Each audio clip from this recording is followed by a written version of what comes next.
Hello friends, hope you are fine.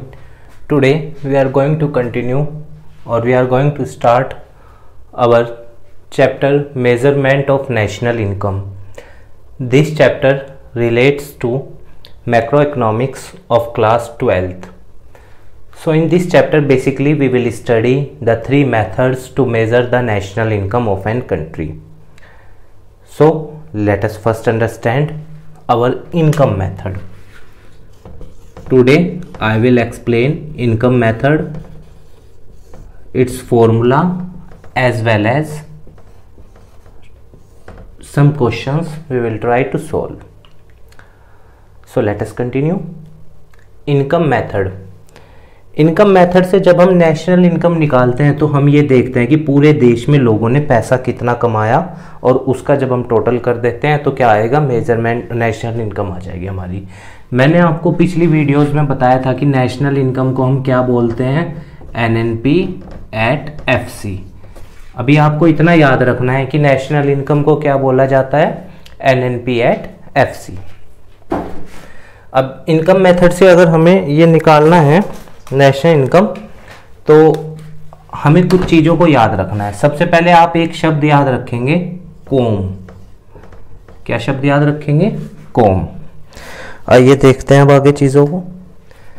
इस सी का मतलब क्या है, compensation of employee. Compensation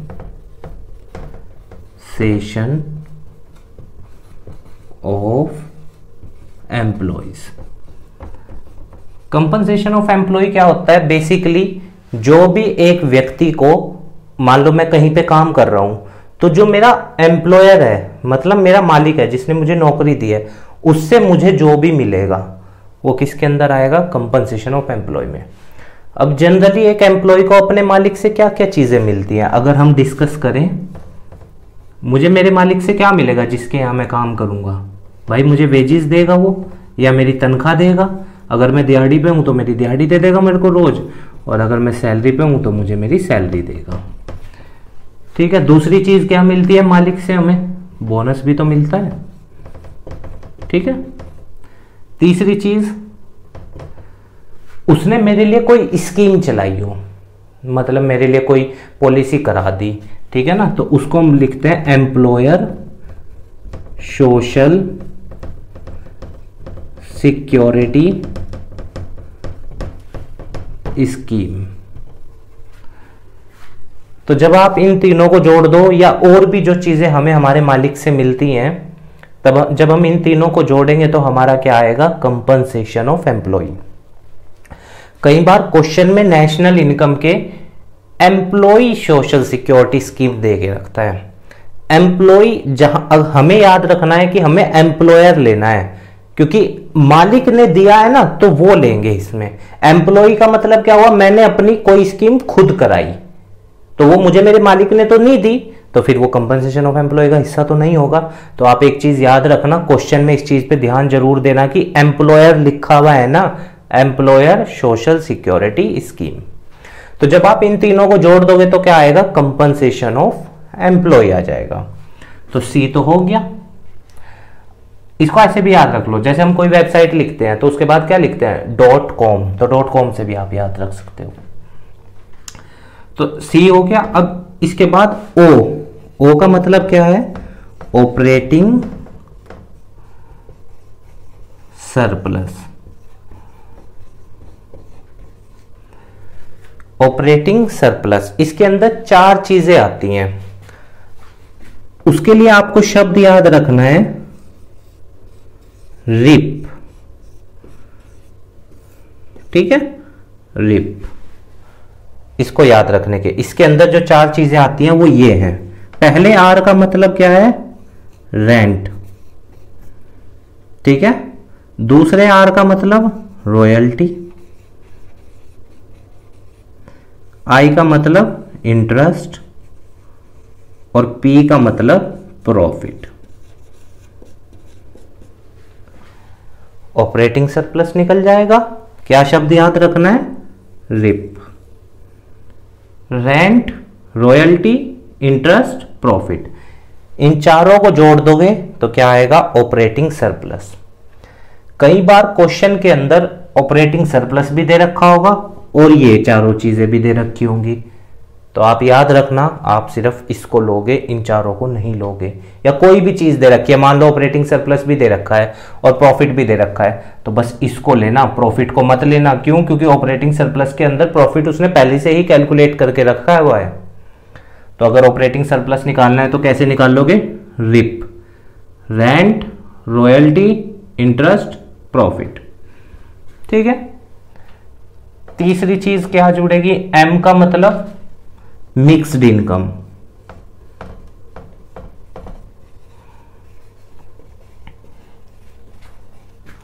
of self employed.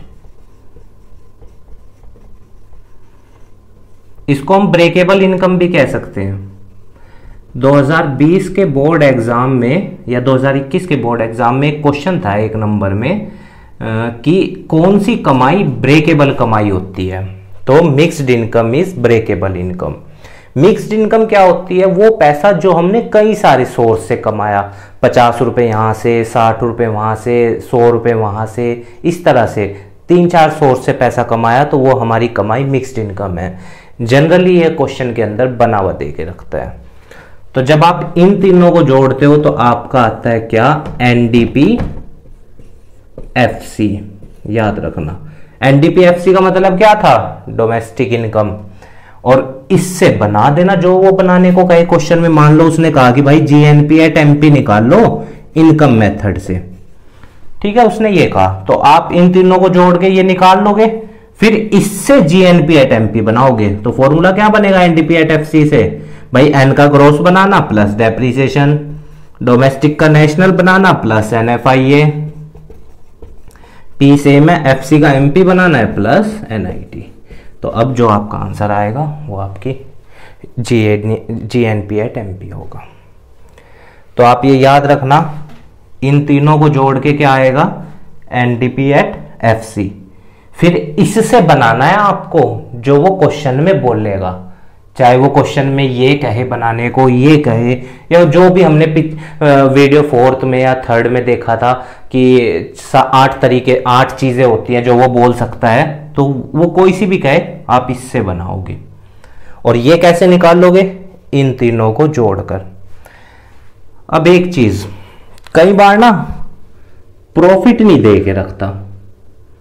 ये तो आप समझ गए कि ऑपरेटिंग सरप्लस बाय रिप शब्द से आ जाएगा, रेंट, रॉयल्टी, इंटरेस्ट, प्रॉफिट। पर प्रॉफिट ना दे रखा हो तो प्रॉफिट निकालने के लिए आप कौन सा शब्द याद रखोगे? डक। ठीक है।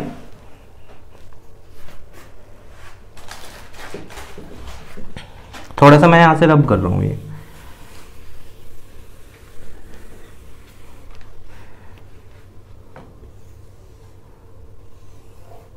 डक। प्रॉफिट अगर नहीं दे रखा है तो प्रॉफिट इससे निकाल लोगे। इस डी का मतलब क्या है? डिविडेंड। डक शब्द याद रखना है इसमें। अगर प्रॉफिट नहीं दे रखा क्वेश्चन में ये चीजें हैं तो इससे निकाल लोगे डिविडेंड। यू का मतलब अनडिस्ट्रीब्यूटेड प्रॉफिट, जो प्रॉफिट बांटा नहीं, रोक लिया, अनडिस्ट्रीब्यूटेड प्रॉफिट। अनडिस्ट्रीब्यूटेड प्रॉफिट का एक और नाम होता है रिटेन्ड अर्निंग।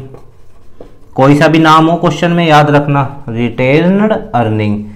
एक नाम और दे देता है saving of private corporate sector. तो यू मतलब अनडिस्ट्रीब्यूटेड प्रॉफिट आपको तीनों नामों में से जोन सा भी क्वेश्चन में दिखाई दे ले लेना। तो डी का मतलब डिविडेंड, यू का मतलब अनडिस्ट्रीब्यूटेड प्रॉफिट या रिटेन्ड अर्निंग या saving of private corporate sector, तीनों एक ही चीज है।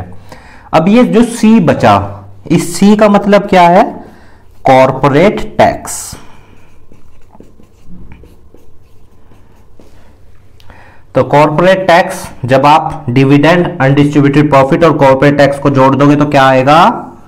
प्रॉफिट। फिर प्रॉफिट में ये तीनों चीजें जोड़ दोगे, रेंट, रॉयल्टी, इंटरेस्ट, आ जाएगा क्या? Operating surplus. उम्मीद है आपको ये समझ आया होगा। और कई बार क्वेश्चन के अंदर क्या दे के रखता है, प्रॉफिट आफ्टर टैक्स, वो मैं यहां कर रहा हूं प्रॉफिट आफ्टर टैक्स। पर जब हम नेशनल इनकम निकालते हैं हम प्रॉफिट बिफोर टैक्स लेते हैं। तो प्रॉफिट बिफोर टैक्स के लिए हम क्या करेंगे, जो हमें प्रॉफिट आफ्टर टैक्स दे रखा है प्लस कॉर्पोरेट टैक्स, ये प्रॉफिट निकालने का दूसरा तरीका है। एक तरीका तो मैंने आपको प्रॉफिट निकालने का ये बताया, डक शब्द, dividend, undistributed profit, corporate tax, ठीक है। और अगर ये चीजें नहीं दे रखी और ये दे रखा है क्वेश्चन में, तो आप ऐसे निकाल लोगे, जो प्रॉफिट आफ्टर टैक्स आपको दे रखा है उसमें कॉर्पोरेट टैक्स जोड़ देना, आपका प्रॉफिट आ जाएगा, ठीक है। अब मैं आपको क्वेश्चंस करके दिखाता हूं इसके। तो स्टूडेंट्स, ये हमारा पहला क्वेश्चन है जो हम इनकम मेथड से करेंगे। तो आइए देखते हैं। सबसे पहले मैंने आपको क्या बताया, कॉम बताया था ना, .com। सी का मतलब क्या बताया था, कंपनसेशन ऑफ एम्प्लॉय। तो एक मालिक से हमें क्या क्या मिलता है आइए देखते हैं। कंपनसेशन ऑफ एम्प्लॉय, वेजेज और सैलरी कौन देता है, मालिक देता है, 3000 कंपनसेशन ऑफ एम्प्लॉय, प्लस मालिक से और क्या मिलता है, हाँ देखो एम्प्लॉयर है, मालिक ने दिया नहीं, प्लस 200। और कुछ है मालिक से जो मिला, बोनस, बोनस भी तो मालिक ही देता है, 100 रुपये। और कुछ पेंशन, पर ये पेंशन गवर्नमेंट ने दी, मालिक ने नहीं दी। तो जैसे मान लो वृद्धा पेंशन, दिव्यांग पेंशन गवर्नमेंट देती है ना, वो कंपनसेशन ऑफ एम्प्लॉय का हिस्सा नहीं है। क्यों? क्योंकि वो क्या है, ट्रांसफर इनकम, और हमें पता है नेशनल इनकम सिर्फ फैक्टर इनकम को इंक्लूड करती है, ट्रांसफर इनकम को नहीं। तो याद रखना, पेंशन अगर एम्प्लॉयर देता पेंशन तब हम लेते, क्योंकि तब ये कंपनसेशन का हिस्सा था, मैंने उस एम्प्लॉयर के लिए काम किया, उसने दिया मेरे को, तब लेते हम इसको। पर अब नहीं लेंगे क्योंकि ये गवर्नमेंट ने दी। या यहां पे आप लिख सकते हो old age pension given by government, तो ये कंपनसेशन ऑफ एम्प्लॉय का हिस्सा नहीं है। और कुछ बस। तो सी हमारा कितना आ गया, compensation of employee 3232 3300 plus operating surplus. Operating surplus के अंदर मैंने आपको क्या बताया, ये बताया रेंट, रेंट कितना है 100 रुपए, अलग जोड़ लेता हूं, ठीक है ना, इधर ही जोड़ रहा हूं। रेंट कितना दिया हुआ है 100 रुपए, रॉयल्टी कितनी है, ये भी 100 रुपए है, अच्छा। इंटरेस्ट कितना है, इंटरेस्ट 50 रुपए। और प्रॉफिट, प्रॉफिट प्रॉफिट प्रॉफिट, अच्छा बना हुआ नहीं दे रखा, तो बनाने का फॉर्मूला बताया तो डक। डिविडेंड देखो कहाँ है, ये रहा 100 रुपया, प्लस अनडिस्ट्रीब्यूटेड प्रॉफिट है कहीं, अनडिस्ट्रीब्यूटेड प्रॉफिट का दूसरे नाम से दे रखा है रिटेन्ड अर्निंग, मैंने तीनों नाम अभी आपको बता दिए थे। 100 रुपये ये ले लो, प्लस सी का मतलब कॉर्पोरेट टैक्स, कॉर्पोरेट टैक्स है, कॉर्पोरेट टैक्स, कॉर्पोरेट टैक्स नहीं है तो वो 0 है। तो कितना आ गया प्रॉफिट हमारा, 100 और 100 200, आगे चारों, तो 100 200 400 450, वो भी आ गया हमारा 450। M mixed income, mixed income ये 500, तो 3300 और 500 3800, 3800 और 450 4250, 4250 हमारा क्या आया, एनडीपी एट एफसी। क्वेश्चन में क्या कहा है निकालने को, जीएनपी एट एफसी, तो उसको बाहर रखेंगे हम जीएनपी एट एफसी को, और हमारा आया क्या, एनडीपी एट एफसी। पहले फॉर्मूला लिख देते हैं, फॉर्मूला जरूर लिखना वहां। तो नेट का ग्रॉस कैसे बनाओगे, प्लस डेप्रिसिएशन। डोमेस्टिक का नेशनल कैसे बनाओगे, प्लस NFIA। पी सेम है, FC सेम है, तो और कुछ नहीं लेंगे, वैल्यूज रख दो बस। NDP एट FC कितना है, 4250 प्लस डेप्रिसिएशन है कहीं पे, ये रहा 20 रुपए। Net factor income from abroad NFIA ये रही माइनस की 100, प्लस माइनस माइनस ही करूंगा। तो 4250 में 20 जोड़े 4270। अब ये करना था पर वो तो माइनस में है, तो ये कितना आ जाएगा हमारा आंसर GNP एट FC जो उसने हमें निकालने को कहा था 4170 रुपये हमारा आंसर। उम्मीद है आपको ये समझ में आया होगा। सबसे पहले कंपनसेशन ऑफ एम्प्लॉय लिया है 3000, वेजेज और सैलरी, बोनस 100 का, तो ये आपको समझ में आया होगा। सबसे पहले हम क्या लिए हैं, C कंपनसेशन ऑफ एम्प्लॉय 3000, ये रहा, बोनस 100 रुपये, और क्या, एम्प्लॉय सोशल सिक्योरिटी स्कीम मालिक ने कराई। ये मैंने आपको बता दिया क्यों नहीं ली, क्योंकि ओल्ड एज पेंशन है, गवर्नमेंट ने दिया है, ट्रांसफर इनकम है, we will not calculate it as a part of compensation of employee, because the individual who got this pension he or she does not work for the government na, government has given to him or her just because of old age, because she or he become an old person, that's why government have paid to them old pension, so it will not be included into the factor income or the national income of a country, because that will be the part of a transfer income. So here you see 3000, 32 and 3300 will be our C.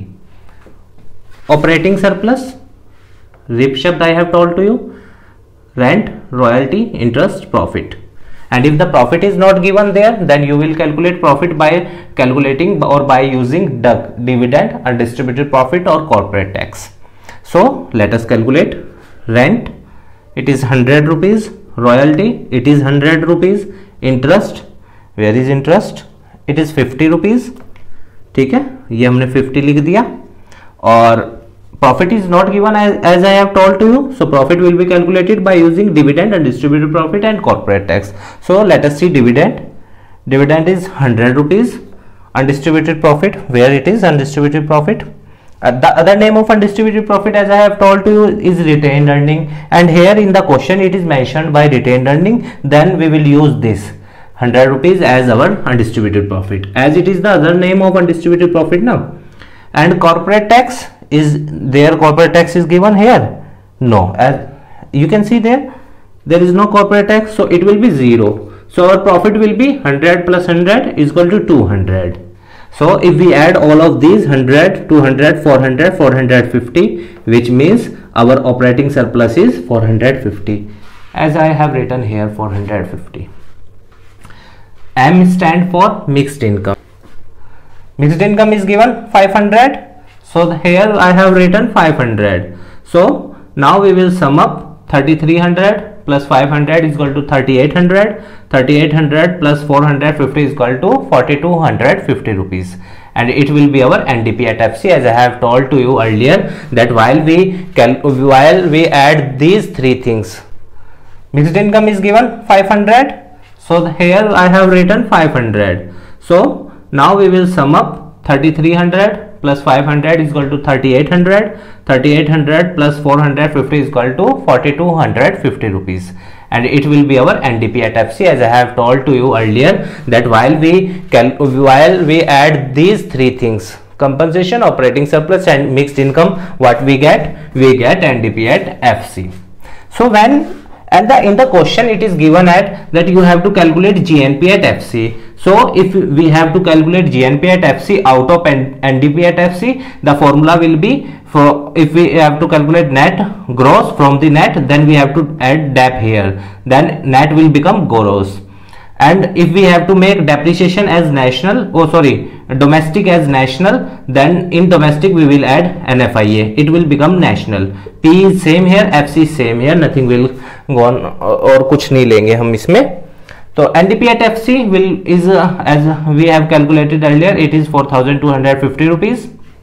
Here I have written that, and depreciation I have taken from the question, it is 20 rupees as you can see here. So we will add 20 rupees here because we have to make net into gross na, so depreciation will be added there, that time net will become gross, so 20 rupees add here. And if we have to make domestic as national income, then we will take NFIA here too. So NFIA is here minus 100 rupees, so plus minus will be there. So 4,250 rupees, we will add 20, 4,270 rupees, and when we subtract 100 rupees from it, we get 4,170 rupees. So I hope you understood the following question. This is our question of national income. National income तो नहीं कह सकते हम इसमें, क्योंकि हमने इसमें GNP at FC calculate किया है, GNP at FC from income method. आप यहाँ पे NNP at FC भी बना सकते हो. इसी क्वेश्चन का मैं आपको NNP at FC बनाकर दिखाऊं तो देखिए, इसको मैं अब रब कर रहा हूं, ये याद रखना 4200 ये आया है. अब अगर मेरे को इसी का NNP at FC बनाने को कह दे वो क्वेश्चन में, so look here, we will write here NNP at FC. NNP at FC कहा ना बनाने को, आया क्या था NDP at FC. So how you will calculate NNP at FC out of NDP at FC? N is same here, domestic का national बनाना है plus NFIA, P same, FC same, तो NDP at FC कितना है 4250 plus NFIA. NFIA is minus 100, so it will be national income कितना होगा 4,150 rupees. NNP at FC will be 4,150 rupees. Look, very simple it is. You have already calculated NDP at FC there. Just as I have reversed the question or replaced the question by NNP at FC, now you will write NNP at FC here, and you have already calculated NDP at FC. N is net is same, domestic का national बनाना है, you will add NFIA there. P is same, factor cost is same. NDP at FC is, as you have calculated it, 4,250 rupees. NFIA जोड़ना है, NFIA is in negative, तो 4,250 rupees plus minus 100, you will calculate 4,150 will be your answer. NNP at FC. NNP at FC is said, or I have told you in the previous video, it is called as national income. NNP at FC is our national income. So these are the methods of calculating national income. अब मैं आपको एक question और करके दिखाता हूँ, ठीक है. So students, this is our another example or another question of national income by income method, because I have still now told to you only income method, expenditure method and value added method I will told to you in video number 7 and 8. तो ये हमारा एक और example है national income का, जिसमें हमें national income निकालनी है, NNP at FC निकालना है, किससे, इनकम मेथड से. संदीप गर्ग की बुक में ये क्वेश्चन नंबर 76 है, जो नया एडिशन आया है उसमें. So let us start. NNP at FC निकालना है, ठीक है, NNP at FC. अच्छा मेरे को ये बताओ, इनकम मेथड से आता क्या है हमारा, NDP at FC आता है ना, यानी उससे निकालना है ये NDP at FC. Net same है, डोमेस्टिक का national plus NFIA, P same है, फैक्टर कॉस्ट सेम है. और ये कैसे निकाल लोगे, ये मैं आपको बता चुका हूं, COM, COM. तो चलिए पहले सी को देखते हैं, कंपनसेशन ऑफ एम्प्लॉय को. अच्छा बना बनाया दे रखा, low wages salary bonus employer scheme ढूंढने की जरूरत ही नहीं है, बना बनाया है. 2000 प्लस ओ का मतलब क्या बता रखा है, rip, rent, royalty, interest, profit. Rent कितना है 4000, ओ सॉरी 400 है। रॉयल्टी है नहीं है, यानी रॉयल्टी 0 है, प्लस इंटरेस्ट ये रहा 500, प्लस पी कहाँ है प्रॉफिट, ये रहा 900। तो 900 400 1300, 1300 और 500 1800 प्लस 1800। अब देखो इस क्वेश्चन में गलत करने के चांस क्यों थे थोड़े से, क्योंकि उसने प्रॉफिट भी दिया और प्रॉफिट को निकालने के लिए जो हम डक शब्द यूज करते हैं जिसमें डी का मतलब डिविडेंड होता है वो भी दे रखा है। मैंने आपको बताया था कि अगर प्रॉफिट बना बनाया दे रखा है तो फिर इसको नहीं लोगे। चाहे तीनों चीजें दे रखी हैं फिर भी बस आप उसे उठाओगे जो प्रॉफिट बना बनाया है। तो मैं सिर्फ इस प्रॉफिट को लूंगा, क्यों? क्योंकि ये डिविडेंड पहले ही इस प्रॉफिट के अंदर इंक्लूड है, तो मैं इसको नहीं लूंगा, इसलिए मैंने यहां पे ये तीनों चीज ली। और रॉयल्टी तो 0 है। आगे मिक्स्ड इनकम देखना कहां है, छठे नंबर पे 7000। तो कितना हो गया 7000 और 2000 9000। 9000 में 1000 जुड़ेगा 10,000 और 10,000 में 800 जोड़ेंगे 10,800 plus NFIA net factor income from abroad. अब यहां देखो क्वेश्चन में क्या है, net factor income to abroad. तो जब टू एब्रोड होगा ना आप माइनस करोगे, तो अब ये माइनस का साइन लगाओगे, क्योंकि हम NFIA net factor income from abroad add करते हैं, पर क्वेश्चन में क्या दे रखा है टू एब्रोड, तो जाहिर सी बात है माइनस करोगे। तो -50। तो क्या आंसर आ गया 10,750 will be our NNP at FC, मतलब नेशनल इनकम।